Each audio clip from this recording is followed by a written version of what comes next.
السلام عليكم. النهاردة كنت حابة أشارككم وصفة من الوصفات اللي ليها ذكريات لينا كلنا وبتملى البيت ريحة حلوة. الحواوشي هنعمله من غير خطوات كتير، واحنا شغالين هقولك كل التفاصيل اللي بتفرق معاكوا في الطعم وبتخليه طري من جوه ومظبوط من بره. أول حاجة معايا بقى نص كيلو من اللحمة، فيها نسبة من الدهون. الحواوشي لازم يكون في نسبة من الدهون. معانا كمان بصل وفلفل. المعروف يا جماعة ان النص كيلو بيتحط عليه نص كيلو بصل، يعني كمية البصل بتبقى قد كمية اللحمة.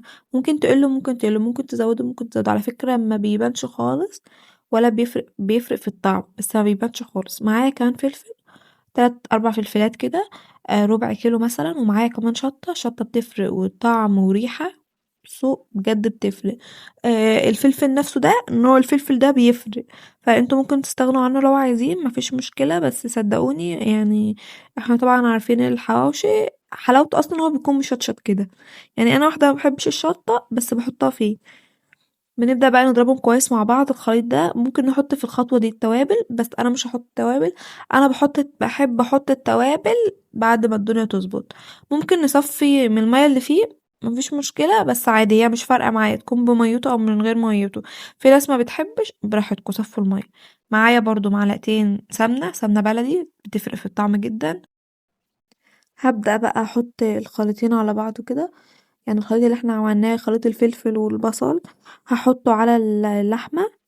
زي ما قلت لكم يا جماعة احنا ممكن نصفيه من المية، مفيش اي مشكلة، بس انا كده كده بحط مكون بيمتص كل المية اللي فيه ده، ما تقلقوش خالص يعني، فمش فارقة قوي.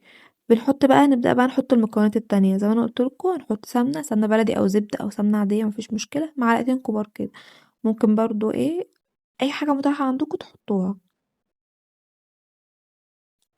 هنحط السمنة زي ما احنا قلنا.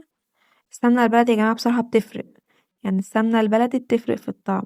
هنفضل نقلبه شوية كده، يعني أنا كنت بقلبه عشان أحاول أمزجهم الاتنين مع بعض. هنبدأ بقى نحط التوابل بتاعتنا. هنحط ملح، أنا طبعا هسيب لكم المقادير بالظبط في الوصف.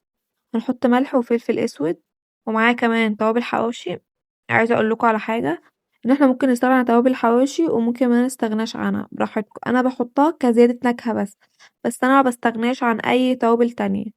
يعني انا مش من النوع اللي بستغنى عن التوابل، انا بحب التوابل الفريش جدا، فبالنسبه لي انا بزود النكهه بتاعتها بس. يبقى احنا نرجع تاني: ملح وفلفل اسود وتوابل حواوشي او بهارات حواوشي، ومعانا توم باودر وبصل باودر وبابريكا وكزبره، ومعانا كمان شطه وسكر. معلقه سكر كده بتفرق في الطعم بجد. حاولوا على قد ما تقدروا ان انتوا ما تستغنوش عن اي حاجه من دي. طبعا لو مش متاح حاجه مفيش مشكله، بس معلقه السكر طبعا بتفرق. معانا برضو بيكنج باودر بيفرق، معلقه كبيره كده بتفرق في الطعم، بتفرق في كل حاجه يا جماعه. ومعايا كمان معلقه دقيق، عشان انا كنت بقول لكم ان احنا نحط مكون بيمتص الميه. لو في ميه زياده يمتصه الدقيق، دي مهم جدا جدا جدا. هنحط معلقه او معلقتين براحتكم، بس انا بفضل ان احنا نحط معلقه كبيره بس، يعني منحطش اكتر من كده. هنبدأ بقى نقلب كل المكونات دي مع بعض. بصوا اللحمة عندي ما كانتش سايحة قوي، فانا برضو دي نقطة ان احنا نكون مطلعانا مثلا قبلها من بالليل. يعني انا ما كنتش عارف ان انا هعمل حواوشي، فطلعتها مثلا قبلها بساعة وساعة ونص، فما لحقتش ان هي تشيل التفريزة بتاعتها. هنبدأ بقى نجيب الصينية كده، ونبدأ بقى بصينية الفرن بأي صينية عندكم. انا خدت صينية الفرن. معانا برضو عيش بلدي. بصوا يا جماعة المفروض ان احنا بنستخدم عيش الحواوشي، بس انا بصراحة عشان لسه جديدة في المنطقة وكده مش عارفة، ولما سألت في المكان اللي انا بجيب منه العيش ما لقيتش عنده. فانتوا لو لقيتوا عيش بلدي، سوري، لو لقيتوا عيش حواوشي يبقى احسن طبعا. لو ما لقيتيش مفيش مشكلة، العيش البلدي بيأدي الغرض يعني ما تقلقوش.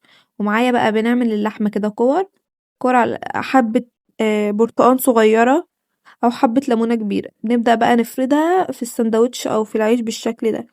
شايفين بنعمله بالشكل ده؟ يعني حاولوا تركزوا في الخطوات اللي انا بعملها، انا هعملها لكم مرتين برضو. ونبدأ نعمله سمنة من فوق ومن تحت.